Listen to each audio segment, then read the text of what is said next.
नमस्कार दोस्तों, स्वागत है आप सभी का हमारे इस न्यू वीडियो के अंदर।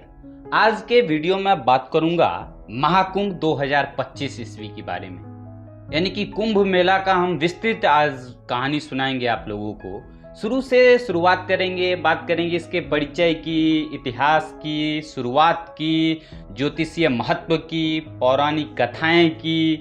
तो चलिए शुरू करते हैं।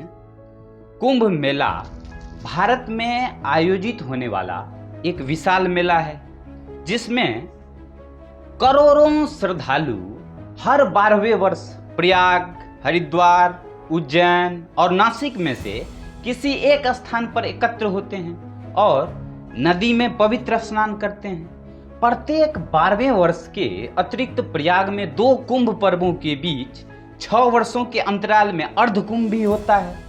2013 ईस्वी के कुंभ के बाद 2019 में प्रयाग में अर्ध कुंभ मेले का आयोजन हुआ था और अब 2025 ईस्वी में पुनः कुंभ मेले का आयोजन हो रहा है। ज्योतिषीय गणनाओं के अनुसार यह मेला पौष पूर्णिमा के दिन आरंभ होता है और मकर संक्रांति इसका विशेष ज्योतिषीय पर्व होता है, जब सूर्य और चंद्रमा वृश्चिक राशि में और बृहस्पति मेष राशि में प्रवेश करते हैं। मकर संक्रांति के होने वाले इस योग को कुंभ स्नान योग कहते हैं और इस दिन को विशेष मंगलकारी माना जाता है, क्योंकि ऐसा माना जाता है कि इस दिन पृथ्वी से उच्च लोकों के द्वार इस दिन खुलते हैं और इस प्रकार इस दिन स्नान करने से आत्मा को उच्च लोकों की प्राप्ति सहजता से हो जाती है। यहाँ स्नान करना साक्षात स्वर्ग दर्शन माना जाता है। कुंभ का शाब्दिक अर्थ घड़ा, सुराही, बर्तन है। यह वैदिक ग्रंथों में पाया जाता है। इसका अर्थ अक्सर पानी के विषय में या पौराणिक कथाओं में अमरता, अमृत के बारे में बताया जाता है। मेला शब्द का अर्थ है किसी एक स्थान पर मिलना, एक साथ चलना, सभा में या फिर विशेष रूप से सामुदायिक उत्सव में उपस्थित होना। यह शब्द ऋग्वेद और अन्य प्राचीन हिंदू ग्रंथों में भी पाया जाता है।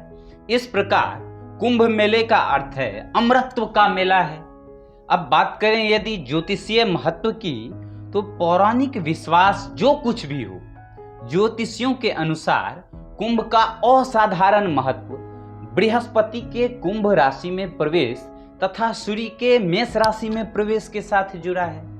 ग्रहों की स्थिति हरिद्वार से बहती गंगा के किनारे पर स्थित हर की पौड़ी स्थान पर गंगा जल को औषधीकृत करती है तथा उन दिनों यह अमृतमय हो जाती है।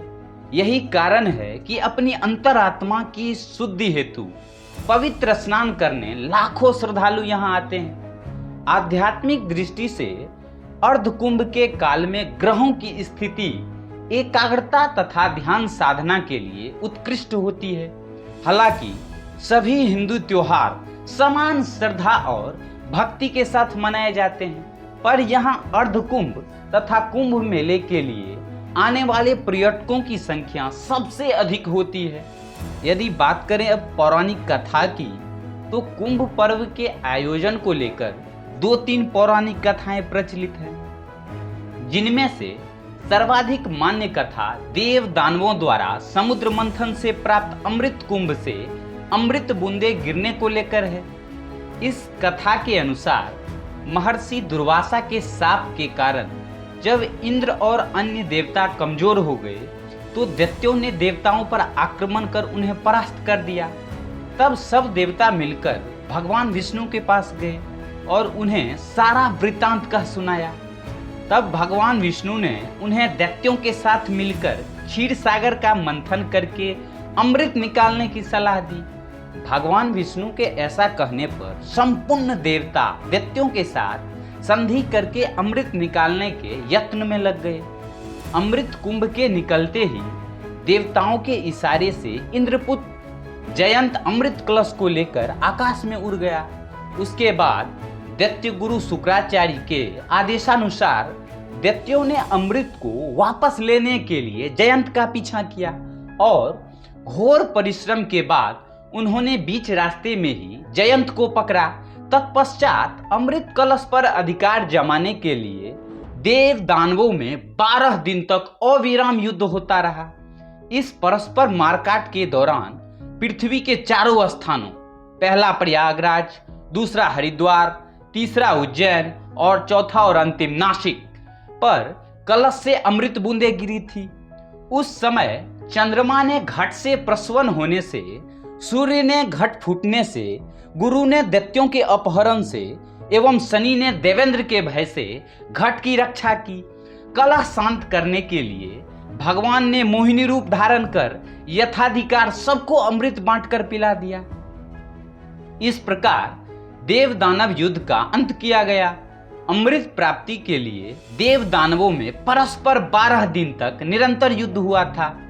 देवताओं के 12 दिन मनुष्यों के 12 वर्ष के तुल्य होते हैं, अतएव कुंभ भी 12 होते हैं। उनमें से 4 कुंभ पृथ्वी पर होते हैं और शेष 8 कुंभ देवलोक में होते हैं, जिन्हें देवगण ही प्राप्त कर सकते हैं। मनुष्यों की वहां पहुंच नहीं है।